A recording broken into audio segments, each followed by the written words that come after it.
Here's the thing about Bam Bam Brown from the Discovery Channel TV show Alaskan Bush People, he looks mostly like a normal person.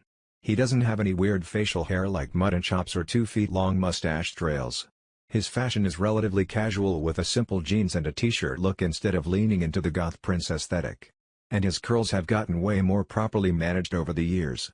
Which is all to say that, lately, the outdoorsy reality star has kind of become the hot brother of the Brown family.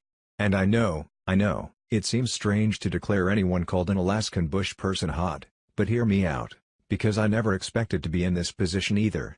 There's just something about Bam Bam that's really grown on me, despite the fact that he chooses to go by the name Bam Bam and not, his given name of Joshua. Let me explain. In observing this show, and I do mean observing, because I wouldn't even really call myself a watcher of the series, it just became clear to me over time. Back in the beginning, Bam Bam, one of the older brothers, definitely looked a little, well, it doesn't seem fair to call him rough, but maybe 90s teen movie Dungeons & Dragons enthusiast who maybe also knows how to skateboard.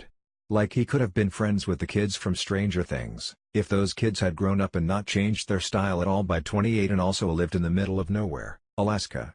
But over time, things have really started to come together for him. His longer hair, his manageable beard, his cool aviator glasses. He still looks like he could have stepped right out of the Stranger Things screen, but like this time he could have been a cool older character, one who'd battled the Demogorgon, lived to tell the tale, and was now offering Jonathan and Nancy some advice.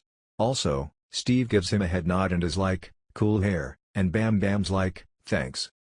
When I first presented my findings to my coworkers, I confidently announced, I think Bam Bam is pretty hot, and it was not met with ringing endorsements. So I'm not setting out to convince anyone if they can't already see what I see, which, just for the record, is nothing but the honest truth. It's up to you to find your own path to thinking the reality star is hot. But what I think is undeniable is the fact that Bam Bam Brown, despite being named after a Flintstones character, who also grew up to be good-looking, stop picturing him as a baby, is the hot one in Alaskan Bush People. Don't believe me?